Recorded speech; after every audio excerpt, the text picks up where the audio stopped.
Flames shooting out of the largest standing antebellum mansion in America. This was the scene last night in White Castle as the fire took a serious toll on the Nottoway Plantation house. Louisiana First News reporter Kayla Gaston speaking to parish officials today to get a handle on the damage there.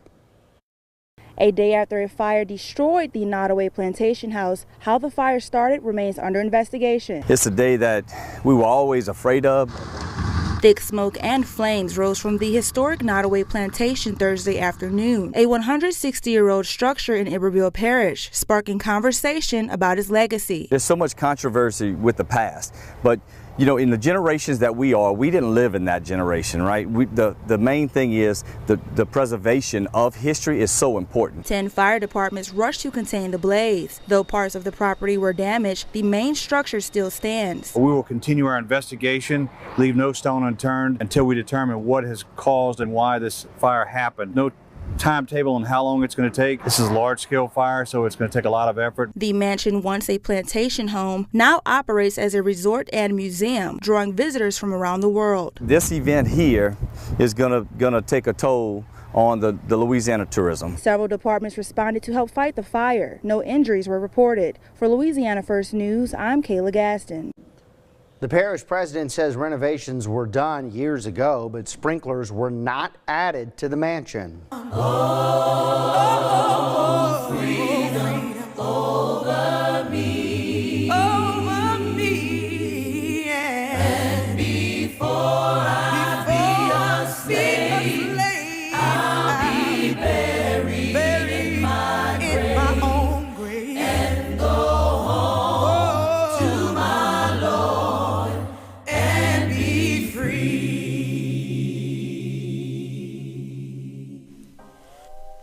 Shalom, welcome to another video, and as always, before I get started, I want to give all praise, honor, and glory to the Heavenly Father and His only begotten Son, Yahweh, Bahasham, Yahweh Shai, Bahasham, Rachonash, and next double honors to the head apostles / elder bishops of the great millstone who teach and who rule well.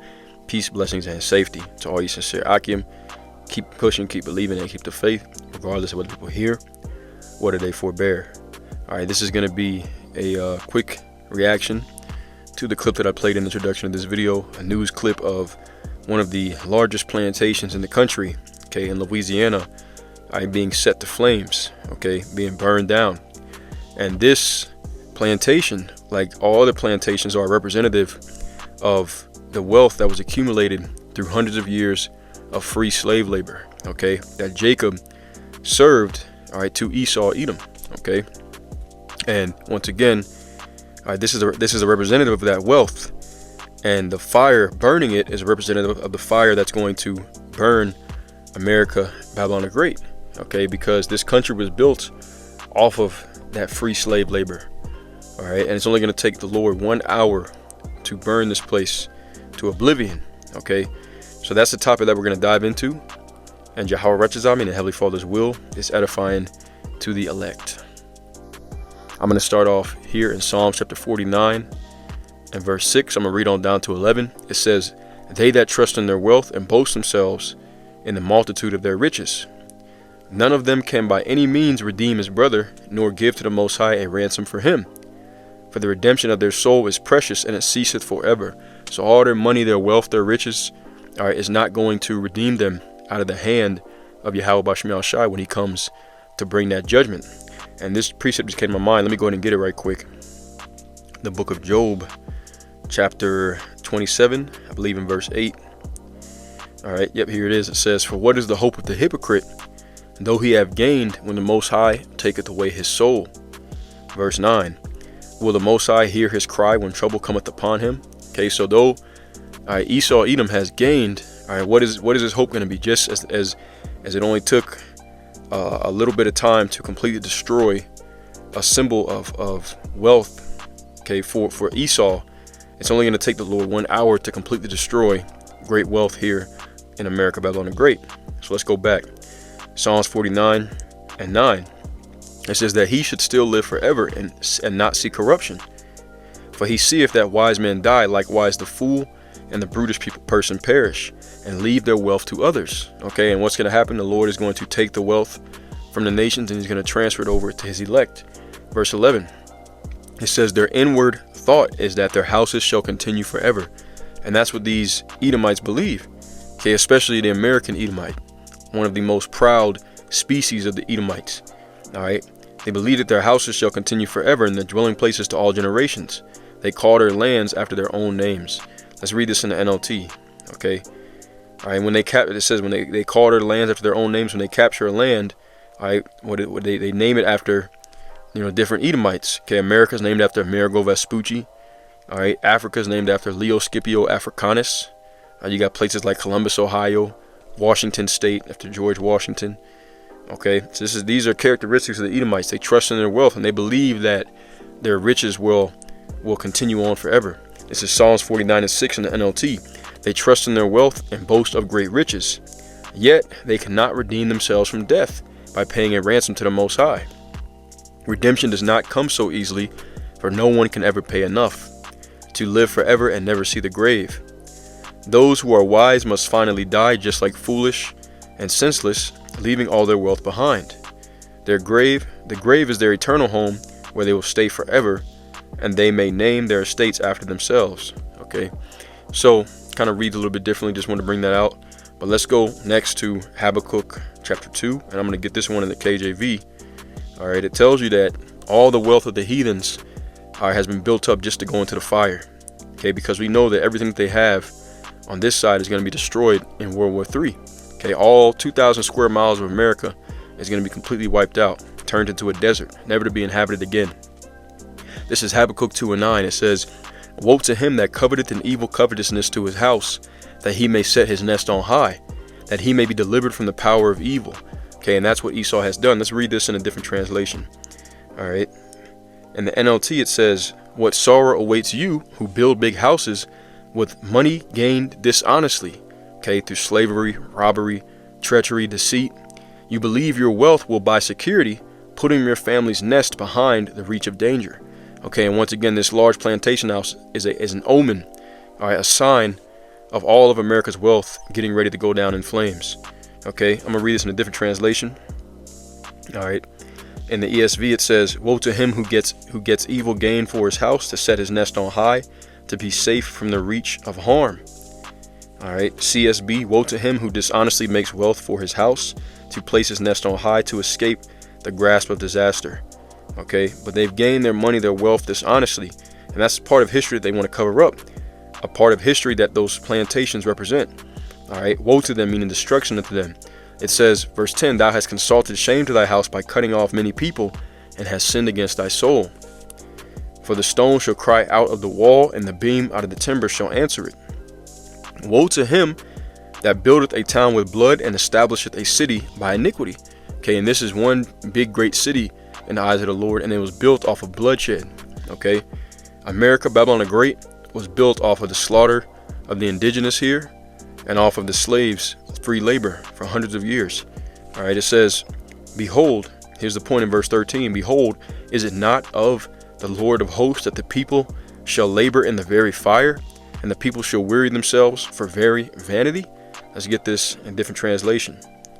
All right, in NLT, it says, has not the Lord of heaven's armies promised that the wealth of the nations will turn to ashes? They work so hard, but all in vain. Okay, all that hard work. All right, they really didn't work hard. Okay, they worked hard at enslaving people. All right, but what is the Lord going to do to pay him back? He's going to turn it all into ashes. Okay, let's get the NIV. It says, has not the Lord Almighty determined that the people's labor is only fuel for the fire, that the nations exhaust themselves for nothing? All right, and that's exactly what's going to happen. Okay, once again, this is a further omen of that. All right, let's go to Job chapter 20, and I'm going to start at verse 4. It says, knowest thou not this of old, since man was placed upon earth, that the triumphing of the wicked is short, and the joy of the hypocrite but for a moment. Okay, Esau's joy is only for a moment. Okay, it says, though his excellency mount up to the heavens, and his head reach unto the clouds, yet he shall perish forever like his own dung. They which have seen him shall say, where is he?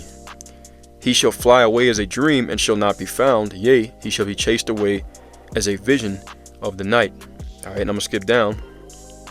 Now, if I'm going to keep reading, it says, the eye also which shall see him no more. The eye also which saw him shall see him no more, neither shall his place any more behold him. His children shall seek to please the poor, and his hand shall restore their goods. His bones are full of the sin of his youth, which shall lie down with him in the dust.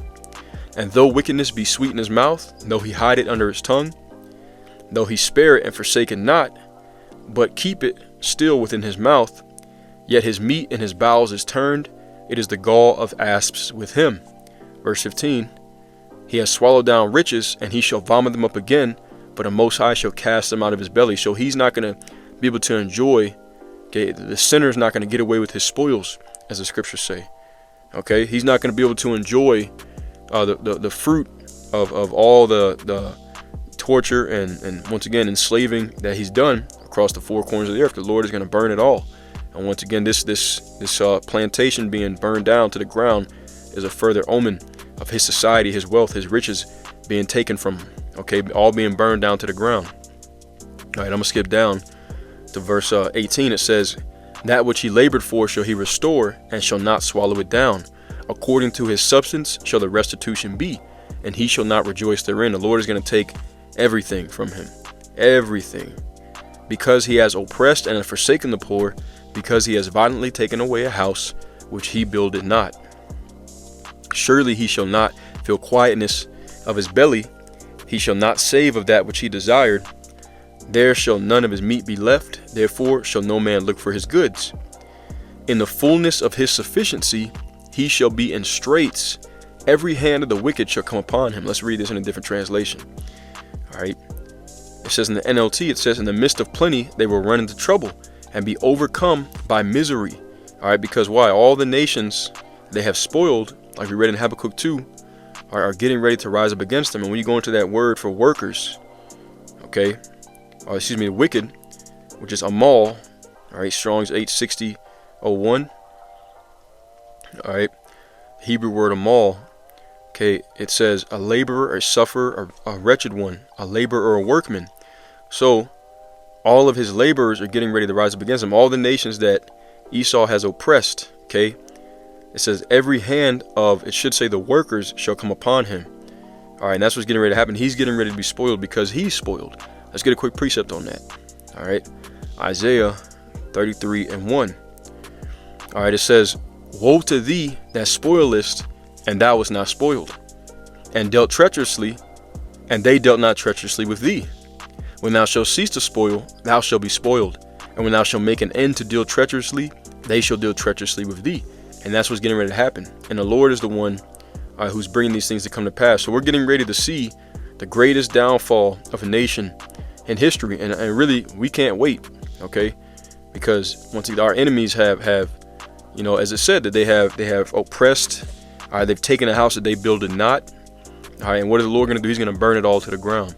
This is James 5:1. Go to now, ye rich men, weep and howl for your miseries that shall come upon you. Your riches are corrupted, and your garments are moth-eaten. Your gold and silver is cankered, and the rust of them shall be a witness against you, and shall eat your flesh as it were fire. Ye have heaped treasure together for the last days. And behold, the hire of the laborers who have reaped down your fields, which is of you kept back by fraud, crieth, and the cries of them which have reaped are entered into the ears of the Lord of Sabaoth. It says, ye have lived in pleasure on the earth and been wanton, ye have nourished your hearts as in a day of slaughter. You have condemned and killed the just, and he does not resist you. Let's read this in the NLT. All right, James 5:4 in the New Living Translation. For listen, hear the cries of the field workers whom you have cheated of their pay. Okay, because once again, we did hundreds of years, all right, of free labor, okay, under slavery, under American chattel slavery, right? And what were we supposed to get? We were supposed to receive 40 acres and a mule. That didn't happen.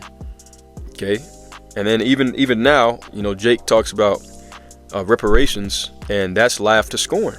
Because why? It's not meant for them to give us reparations. The Lord is going to take everything that they have and give it to us, and they're going to be our slaves in the kingdom of heaven. And that's thus saith the Lord, thus saith the Bible. Okay. Once again, James 5:4 NLT. For listen, hear the cries of the field workers whom you have cheated of their pay. The wages you held back cry out against you. The cries of those who harvest your fields have reached the ears of the Lord of heaven's armies. So he's heard the cries of the oppressed.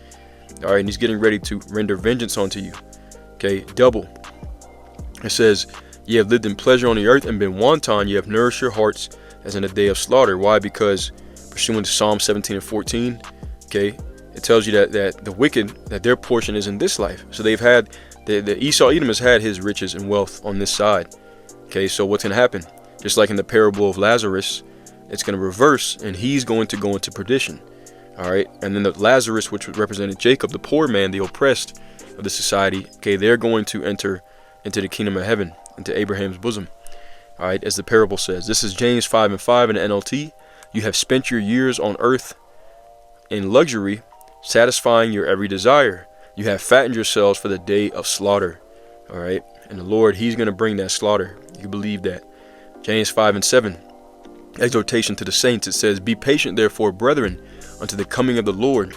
Behold, the husbandman waiteth for the precious fruit of the earth, and have long patience for it, until he receive the early and latter rain. Be ye also patient, establish your hearts, for the coming of the Lord draweth nigh. Okay, and we're coming into that time, man. It's fastly approaching. Okay, and when that time comes, the Lord is going to raise up. He's going to raise up Jacob, okay, in the day of the Lord. And it says that they're going to be for a flame in the house of Esau for stubble. So once again, this is a further omen. Okay, this plantation being destroyed, all right, is an omen of Esau, all of his wealth, his rulership, all being burnt in the fire. Okay, Obadiah 1:15, it says, but the day of the Lord is near upon all the heathen.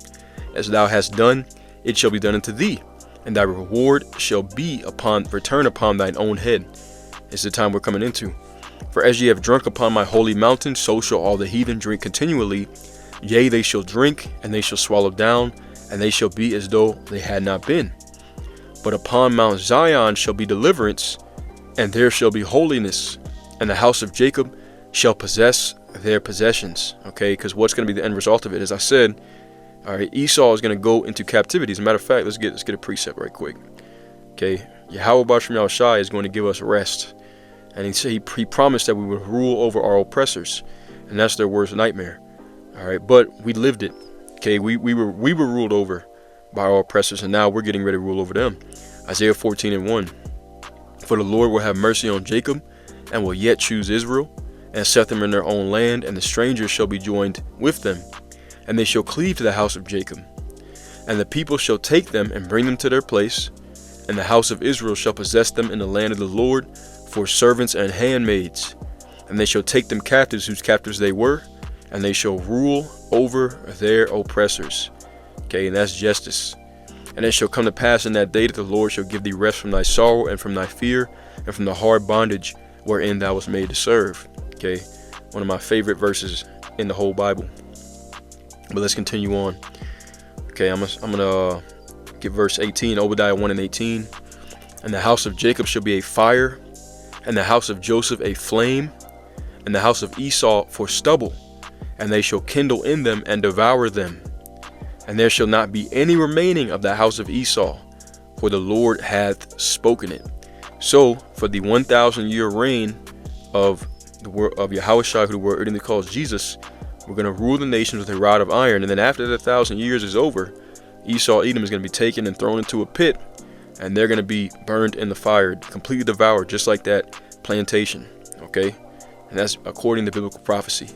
And we'll close out with this last one. I'll read this verse and then we'll get one more and close out. Skipping down to verse 21, it says, and Savior shall come up on Mount Zion to judge the mount of Esau, and the kingdom shall be the Lord's.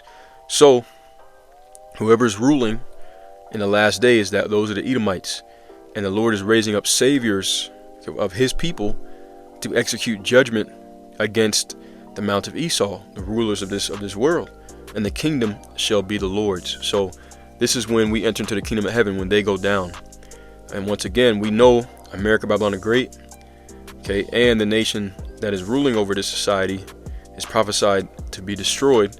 And the Lord said it's only going to take me 1 hour. Okay, let's go ahead and read it right quick. Revelation chapter 18, and I'm gonna start at, matter of fact, just start from the top. Okay, it says Revelation 18:1. And after these things I saw another angel come down from heaven, having great power, and the earth was lightened with his glory. And he cried mightily with a strong voice, saying, Babylon the great is fallen, and has become the habitation of devils, and the hold of every foul spirit, and a cage of every unclean and hateful bird. For all nations have drunk of the wine of the wrath of her fornication, and the kings of the earth have committed fornication with her. And the merchants of the earth are waxed rich through the abundance of her delicacies. And this Babylon the Great is talking about America. It says, And I heard another voice from heaven saying, Come out of her, my people, that ye be not partakers of her sins, and that ye receive not of her plagues. And this will be when the Lord returns to gather the elect right before the missiles hit. It says, For her sins have reached unto heaven, and the Most High hath remembered her iniquities. Reward her even as she rewarded you, and double unto her, double according to her works, and the cup which she had filled to her double. So this place is going to receive a double punishment for what it's done to the Israelites. It says, verse 7, How much she hath glorified herself and lived deliciously, so much torment and sorrow give her. For she saith in her heart, I sit a queen, and am no widow, and shall see no sorrow. Just like we read in Psalms 49. The wicked that boast themselves in their riches believe that their houses shall continue forever. They don't believe that this place will go down. It says, Therefore shall her plagues come in one day, death and mourning and famine, and she shall be utterly burned with fire. For strong is the Lord Yahweh who judgeth her. And the kings of the earth who have committed fornication and lived deliciously with her shall bewail her and lament for her when they shall see the smoke of her burning. Here's the point in verse 10, Standing afar off for the fear of her torment, saying, Alas, alas, thy great city Babylon, that mighty city, for in 1 hour is thy judgment come. Okay, that's all it's going to take is 1 hour for the Lord to completely devour this place. And let's skip down, okay, to verse 17, Revelation 18:17. For in 1 hour so great riches is come to naught, and every shipmaster and all the company in ships and sailors, and as many as trade by sea, stood afar off, and cried when they saw the smoke of her burning, saying, What city is like unto this great city?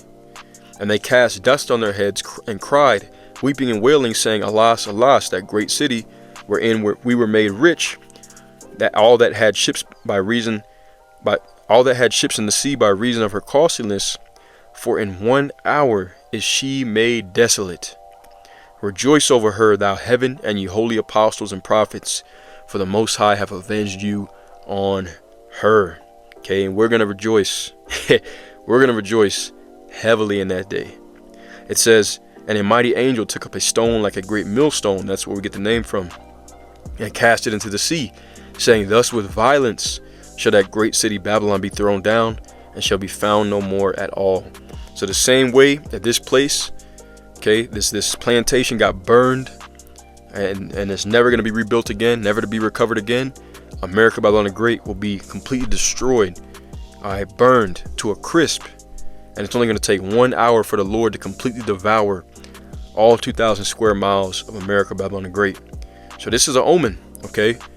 Okay, this is the omen, the pinnacle of the Edomites' riches and wealth. Okay, they're the Lady of Kingdoms, America, Babylon the Great, is going to go down in flames, just like this house, which was a symbol of riches and wealth for the descendants of the slave owners. All right, it went down in flames. So the Wadi Yahweh Shem Shai for that, we got a lot to look forward to. Once again in that day, okay, as it says, we're going to rejoice. The holy apostles and prophets for the Most High will avenge us on her. And that's it. I'm going to close it out. Yahweh righteous, I was edifying.